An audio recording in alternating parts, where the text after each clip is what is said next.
Hey everybody, hope you had a good Thanksgiving. Just getting back, wrapping up my Google Slides presentation here on tort law.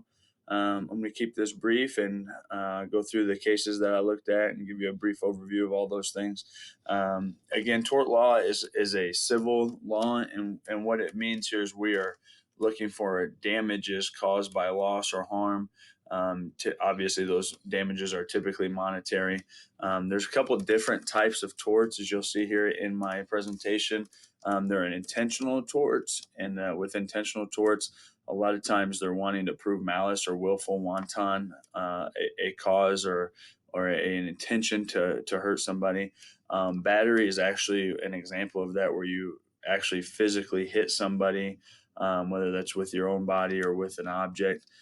Whereas assault is actually just causing fear of imminent harm or bodily harm, and causing that person to be afraid, which I actually didn't even know. I kind of just assumed they were two in the same. And false imprisonment is another one, and you see this in education in the means of different timeout methods. I know in the YouTube videos that we watched, they talked about timeout closets and having kids in there when they have potentially issues with claustrophobia and some other things, and how those could be considered intentional, and probably would not be good situation to find yourself in.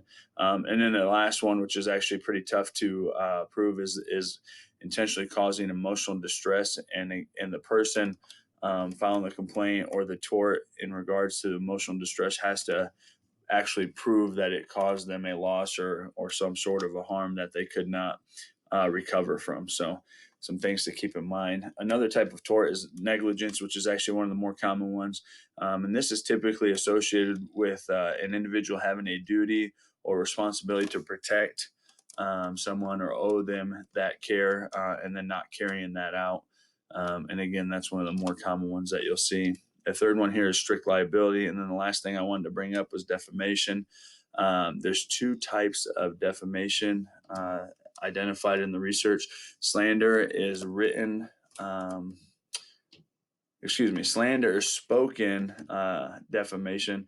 And this is something done to try to falsely misrepresent or harm someone's character. And then libel would be a form of defamation through written expression. So let's see. The first case that I looked at was Flanagan versus Canton, and you can see my little picture here that I drew. What actually ended up happening is there was long story short, there was a situation here in the PE classroom or in the gymnasium. The class was rowdy. The teacher sent the kids to the locker room at the end of class and kept a couple kids back just to talk to them about their behavior. In the 2 to 3 minutes that he stood in the gym talking to the couple kids that stayed back, another kid in the locker room got pushed down. He hit his head on the lockers and then his abdomen on the bench, and ended up having to have a appendectomy. And as a result, the parents tried to sue the school, for negligence. And actually, the Supreme Court came back and overruled an earlier court's ruling, and stated that the teacher did not put the kid in any situation where there was an imminent opportunity for harm, or there was nothing that they could have prevented from that, and that what had happened was within his scope, as his job as a PE teacher. And so they reversed that and found that he didn't have any responsibility in that fact. And again, the reason for that was that the situation at hand could not be foreseen, and because of such that he couldn't actively have prevented it from that standpoint. So I thought that was a pretty interesting situation. And oddly enough, I did find a lot of different cases with PE and sports related. And I think just because of the nature of those atmospheres, and something they talked about on the PowerPoint about labs and PE classrooms and those types of things, and how when students are doing things that are a little bit more dangerous in nature, there's an increased need for supervision and intentionality through instruction to make sure kids remain safe. So anyway, the second case I ran into here is Hall versus Jones. And this is actually kind of an interesting deal. So the PE teacher left his classroom to go talk to the other PE teacher or give her a message about something. And in the meantime, a fight broke out. Upon returning, the teacher went to break up the fight, and then a third party got involved. And through everything, one of the kids ended up getting slammed into the metal bleachers and caused some head trauma. 2 years later, the mother tried to sue the school and the PE teacher, and she actually dropped the lawsuit against the school, um, as they stated, some sort of an exemption on Alabama state law. But as the teacher tried to get that same exemption, the teacher actually continued to press against Jones here in this case, and was able to win her case because the teacher left those kids unsupervised and therefore did not fall under the protection guidelines that were set in that law. So, if this happened at my school, I could only imagine what the teacher would face, some sort of a discipline. There's got to be clear expectations as to their exact responsibilities, especially when you're dealing with supervision in locker rooms, and PE gyms and laboratories and those types of things. I think it's important to be proactive, and obviously one of the biggest things there is to have clear communication expectations for all your teachers. Make sure teachers know what can happen if they leave kids unsupervised, and more importantly, I think it's important to make sure they know why it's important to maintain constant supervision and not to leave any students unaccompanied or unsupervised. The third case I looked at was Levesque versus Ducey, and this is kind of a flip case, if you will. And what actually happened in this case is the superintendent was talking to some students of various ethnic backgrounds, and there were some things misunderstood or misrepresented about what he said. A news paper published an article misquoting him that was later picked up by the local Fox News channel. And all in all, I guess in summary, they were saying things that he didn't say that were offensive to the Muslim culture. And when he came back and said that he didn't say it, even though they retracted the statement and issued an apology, he still went on to sue them. And the judge actually ruled against him, saying that there was no malice or ill intent behind what was being said, and so that he would not qualify for any damages in this situation. If this happened at our school, it's kind of hard to imagine what would happen. I work in a bigger district, and I could imagine that there'd be an immediate release of information, clearing up any confusion. I'm sure that at some level there would be lawyers and high level district personnel involved with the news channel and trying to clear that up as quickly as possible. Some things to be proactive about. I think it's important to always speak intentionally, to make sure you think out what you're saying. When you look at having meetings or interviews or different things, I think a good safeguard for a lot of that is to record those meetings, whether it's through a video or audio device. And I think when possible, I think it's important to meet in groups versus one-on-one to protect yourself from any of those situations that could arise. The next one here actually did happen in my school district. Now, this was before I was here, but this is Barrett versus USD 259, and this is something that happened at a football practice. A young man had a heat stroke. Long story short, had a heat stroke, rushed to the emergency room, ended up passing away. The mother went on to try to sue the school and the coach. And through that process and through reading the case, I was able to discover that she was denied damages based on the fact that it was an extracurricular activity. The school was exempt against any such negligence, and then also they really hit hard on the fact that it was not willful or intentional, and couldn't prove that wanton or intentional negligence, and that everything that the coaches and everything that everybody did that was involved in this situation was at the time what was expected of them, and was above the minimum standard for that profession. Proactively looking at this, over the last 6 years that I've been here in the district, I've seen every year an increase in the guidelines, not only at the district level but also at the state level.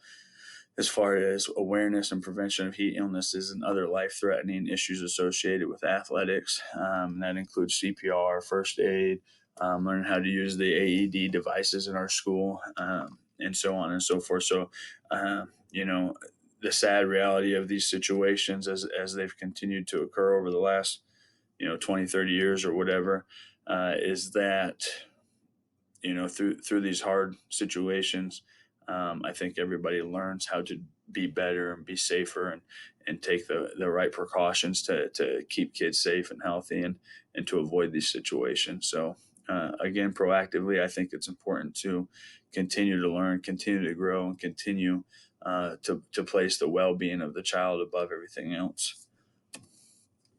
Probably one of my favorite stories or cases here, rather, and you can see my little picture art I made here, but Frame versus Comier.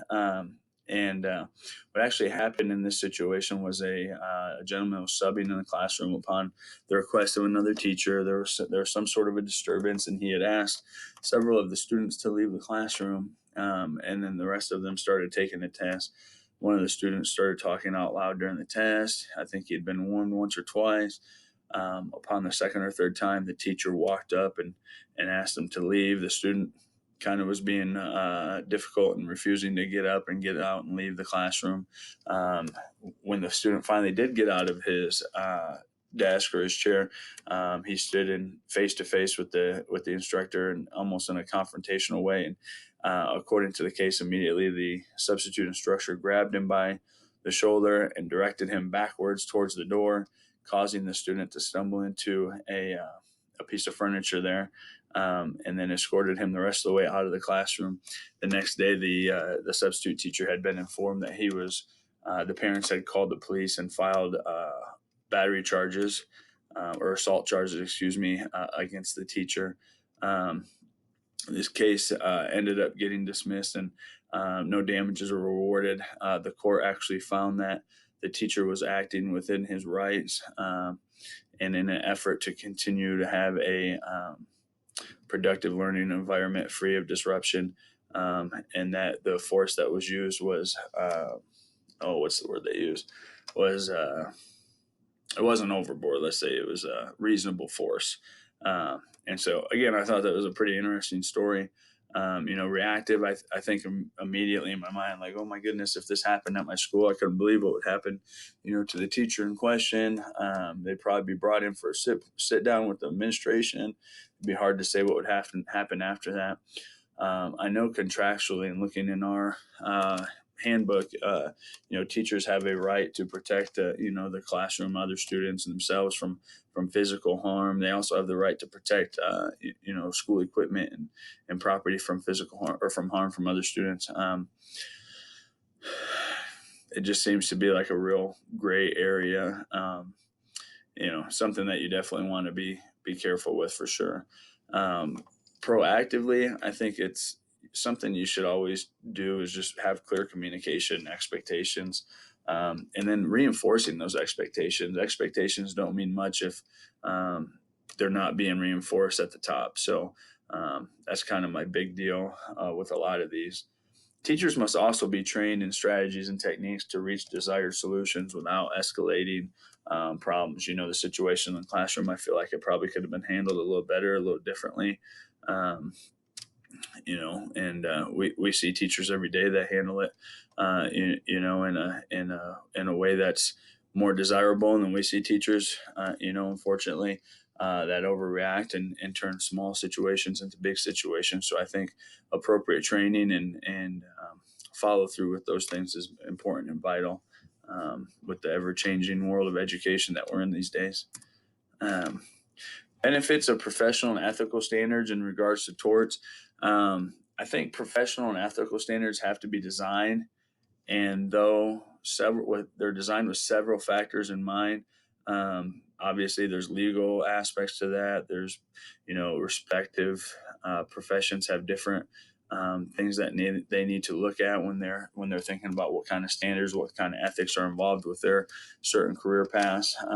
In this case, when we're talking about education, you can't just limit it to only, tort liability or tort laws, but you also have to be cognizant of such laws and case rulings and how they affect the day-to-day operations of the educational institute.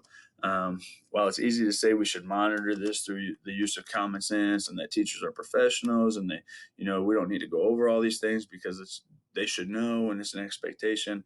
I think we really do our students and our staff not only a disservice but an injustice by assuming those things. I think it's very, very important, as I've said before, to have clear expectations.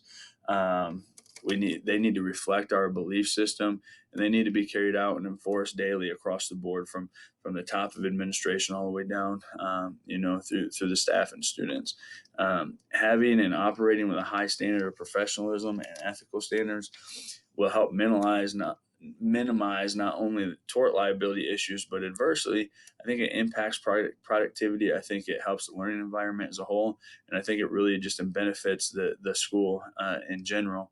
And what I mean by that is when everybody knows that they're held to a high standard, everybody knows what the expectation is, and those expectations are designed, for student safety, student success, rigor, and all those things that go into the classroom. Um, I think it's easier to push forward. The old saying of shoot for the moon and land amongst the stars. I think the higher you set those expectations, the better off you're going to be in the long run. But again, as I said earlier, setting expectations without follow through is a waste of everybody's time. So, having high expectations, communicating those clearly, and then obviously following through across the board with students, staff, and administration alike, to have as productive as a learning environment as possible. So again, that all goes to those professional and ethical standards, but again with the follow through as well. So I hope you guys enjoyed my presentation. I try to keep it short and sweet here. I know last time I did this, I got a little feedback from everybody that it was a little too long and wordy. So hopefully it was better for you. Again, hope you enjoyed your Thanksgiving. A couple more weeks of school left here. Let's finish strong. Thanks.